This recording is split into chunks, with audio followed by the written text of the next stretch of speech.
What's going on, guys? Ben here, Eames Tech, and today we're taking a look at the Be Quiet Pure Power 10 600 watt 80 plus silver rated power supply. Now, the folks from Be Quiet were kind enough to send me a few things to upgrade and update my X99 test bench, and this just happens to be one of them. Now, the range of Pure Power 10 power supplies comes in a few different wattages. So if 600 watt is not what you're looking for, you can still check them out and see the other ones they offer. And it is also a semi-modular power supply.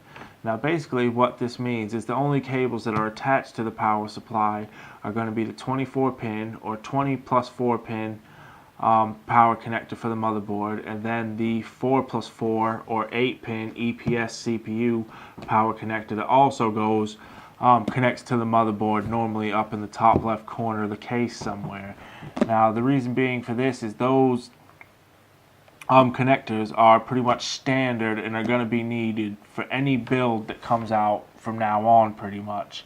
Well, we'll say in most cases they're needed about 99% of the time. So Be Quiet have gone ahead and just kept those connected to the power supply because everybody else is going to need them.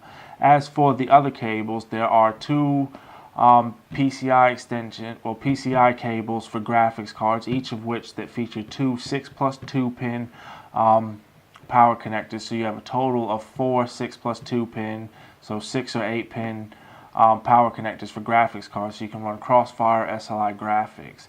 Aside from that, there are a few SATA and Molex cables, as well as a standard one of the 4 pin floppy disk drive cables that companies still add to their power supplies. It's still a bit unique. I've only used it once myself in the last couple years for some, I can't remember, I think it was a fan controller of some sort I was reviewing that had that type of power connector on it.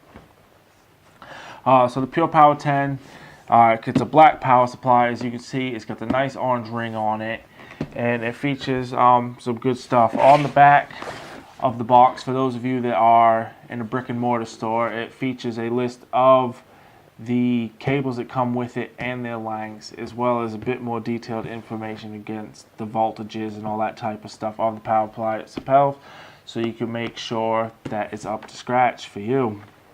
Going down on these sides here, we'll find information in a few different languages, from Polish to Spanish, Dutch, and French, that pretty much will cover what you see here in English, that goes over the areas of application, exceptionally quiet operation, top security and reliability, and it comes with a 3-year manufacturer's warranty.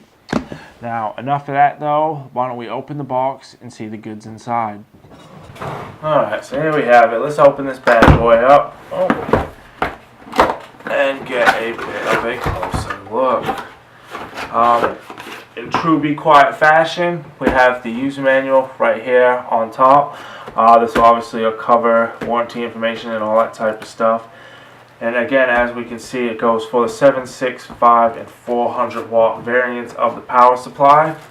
Inside there is a little baggie that features the screws so you can mount the power supply in your case, and there are also 4 or 5 zip ties here so you can help with the cable management a bit. Don't worry about that. We have the power connector, power cord.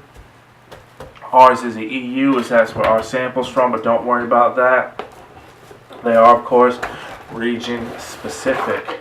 Inside we have the modular cables. As you can see here, we've got the one with Molex and SATA on it, another one with some Molexes and SATA on it, and the third cable with Molexes and SATA on it. And then we have the 2 graphics card ones, as I mentioned. In total, you get 3 of the 4-pin, wherever they went, the 4-pin Molex connectors for fans and all that type of stuff.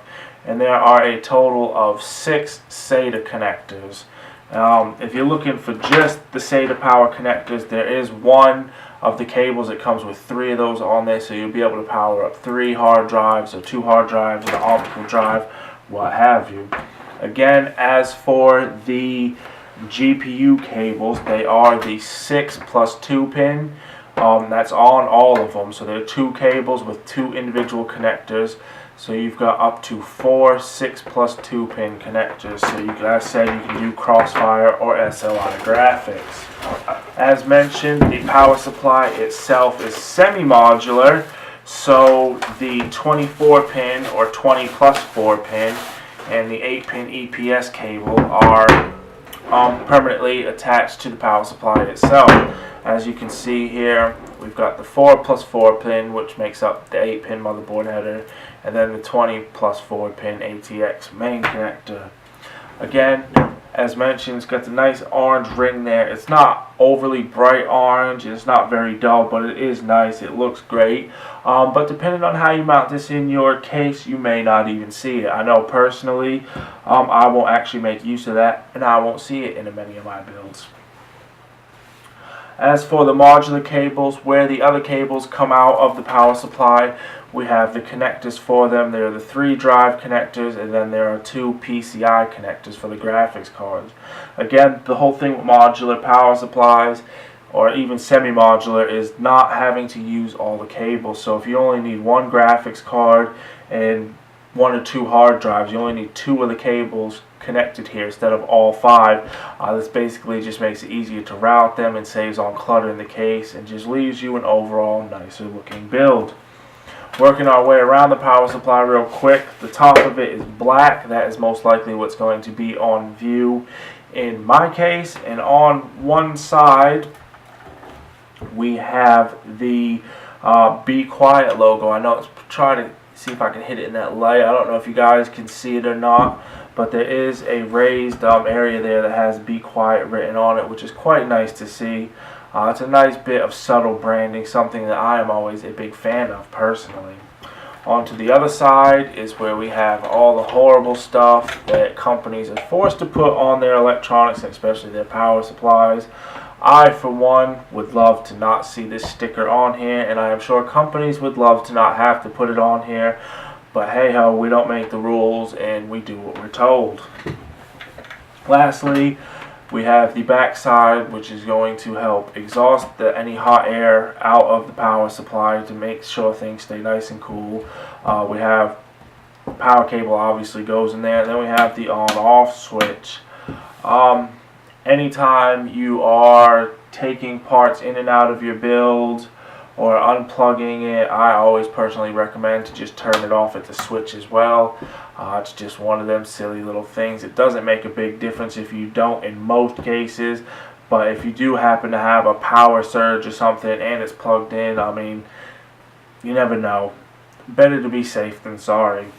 And that's pretty much it for this little quick overview unboxing. I'm going to go ahead and plug this baby up and do the testing I can. I unfortunately do not have a proper load tester, so I can only use my multimeter and grab a few readings, but I do what I can, and as always I will include that in the written part of the review. So right now I'd like to thank you guys for watching. If you have any questions, please feel free to ask in the comments below. I do check my YouTube a couple times a day to try and keep up with it and answer any questions I can. As always, thank you guys for watching, and please stay tuned in the future for more content.